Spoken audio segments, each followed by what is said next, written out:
Hey up. Carrying on the trend of last episode with more zombies, as we're taking a look at The Child. No matter how I say that, it doesn't sound right. Believe me, I've tried different variations and they all sound ridiculous. So this is a 1977 horror film directed by Robert Voskanian, I want to say. Might be pronouncing that wrong. And it's his only directorial credit. Same can be said for a lot of the actors in this. None of them have really done anything, and a lot of them, this is the only thing that they have done. I don't really know what to expect from this one, to be honest. At least it's not millennial trash. I'm hoping it's something a little different. Who knows? Let's take a look, shall we? My aunt always used to make them special for Halloween. Donuts! Sure. Can't stand nervous women. Last 10 years of her life, my wife's been in and out of most of the rest homes around. Trees. There have been small animals killed and eaten in the woods. Jefferson thinks maybe it's wildcat. The plot follows Alyssa Ann, who's going to be a live-in nanny in a big scary house in the woods. On her way there, she meets a neighbouring old lady who tells her scary stories about the family living in the house. And upon arriving there, she finds that, yeah, they are a bit odd, but the weirdest one seems to be the little girl who she's looking after. She's disappearing at the night to go visit her mother's grave, and people start dying around the family, and it might just have something to do with the little girl's friends, who are ghouls, it turns out. This one, there are good sides to this, but it's mostly not great. The pacing is pretty dull, and honestly I struggled to stay awake for some of this. I was in and out of consciousness for a good 10-15 minutes of this film. It's very by the books. There's a lot of walking through the woods, there's a lot of nailing planks to doors for minutes on end. It's only 82 minutes, it's not a long film, but it feels longer while you're watching it. It's just badly paced and really drawn out.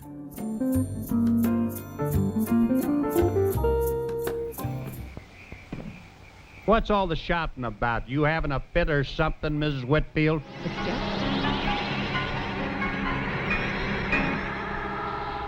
It was the dining room. The jack-o'-lantern. You killed my mother!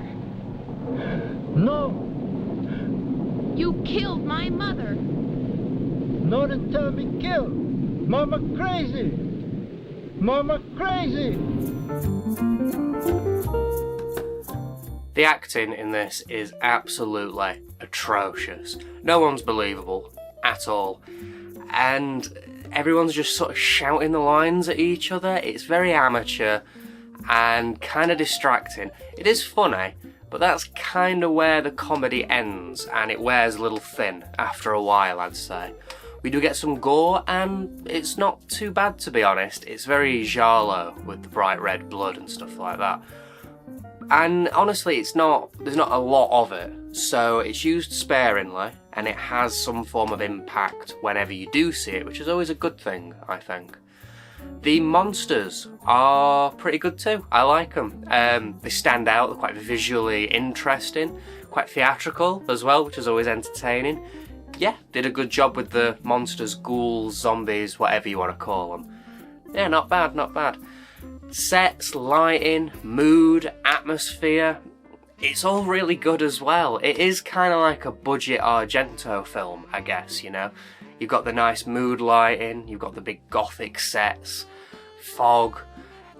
It feels the part for a lot of it, to be honest. They really get the aesthetic right, I'd say. Now, you're probably thinking, well, a lot of this sounds quite positive, really, outside of the acting. And honestly, yeah, there's a lot to like about this, but for everything it does right, it kind of does something wrong as well. And that main issue with just the pace, the flow of the film, no suspense is really built. You know, there's no outside of the impact of the gore, there's no impact in the story. And you could argue that it's got a dreamlike quality to it, and I can see that, but for me it just felt sort of flat and lifeless. Like a lot of effort was put into half the film and not a lot was put into the other half, and yeah, in the acting and stuff like that. The music's a bit odd as well. It varies. Some of it's sort of fitting, but some of it sounds like someone's going wild on a stylophone and things like that. A mixed bag for sure. I don't have to tell you anything. Who is in the cemetery? You'll find out. They're going to come and hurt you both. Hurt you bad.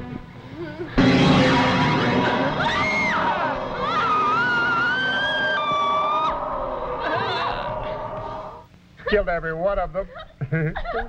Died like flies.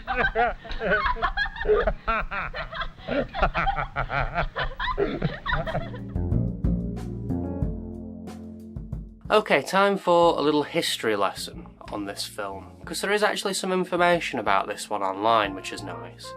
So it was inspired by Night of the Living Dead, which we obviously covered in the last episode. If you've not seen it, check that review out. The director saw that and got inspired by the DIY nature of it all. The get what you can, get who you can, and get to work and make what you can with whatever means you have. And he did it. He made a film from it, which is always a nice thing to see. Apparently they shot it on short ends, which I think I mentioned in the Intruder review. If you've not seen that, check that one out. If you can't remember as well, short ends are the ends of film reels, basically. They're usually thrown out if there's only like 5 minutes left. They're usually just chucked.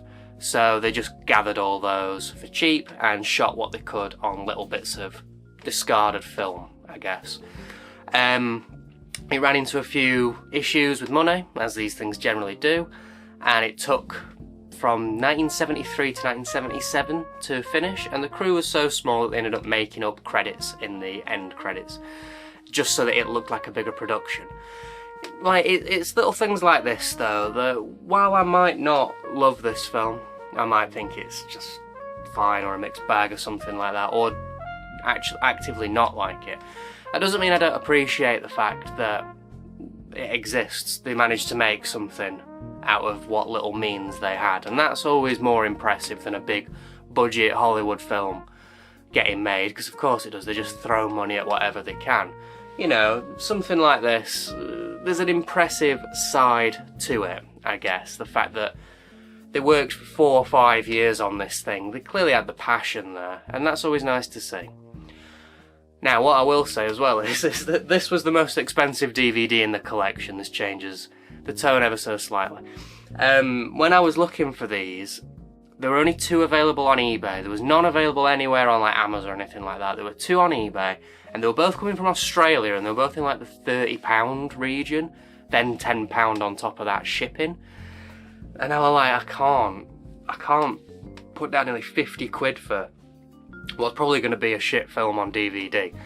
Luckily one did pop up in the UK, and I think I paid about a tenner for it, which is far too expensive for what this film is, unfortunately. It's not worth £10, but yeah, this was one of the most expensive. This and the next one that we're covering, I think. Just couldn't find them for some reason. They must have only had a limited run, maybe. I think these are towards the back end of Hard Gore being at Poundland, so there might not be too many in existence, but either way, it wasn't worth what I paid for it.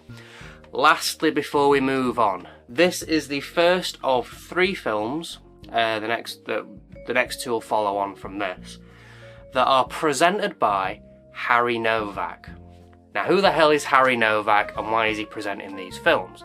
Well, Harry Novak owned a production company called Box Office International Pictures, I believe it was, and that ran from the 60s through to the mid-2000s.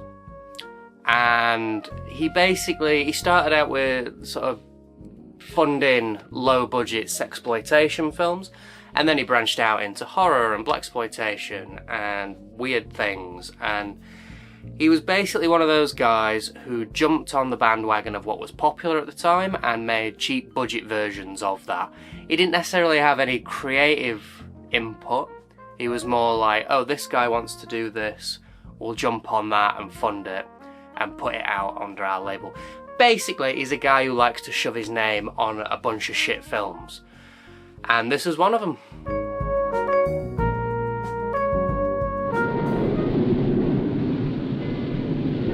Silly old woman.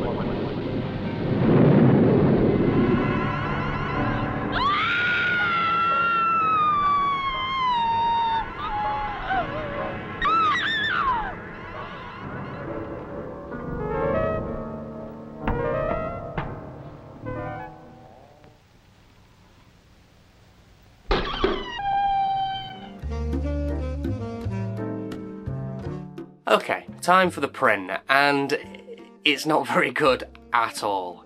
It's contrasty, the blacks look red sometimes, and the amount of dirt on this film stock is disgusting, really. It's scratchy and grainy, there's burn marks and tear marks, it flickers, it jumps. The audio's not much better either, that's a bit muddy and just sounds awful. There's a background hiss for a chunk of it. Basically, it's not been cleaned up in the slightest.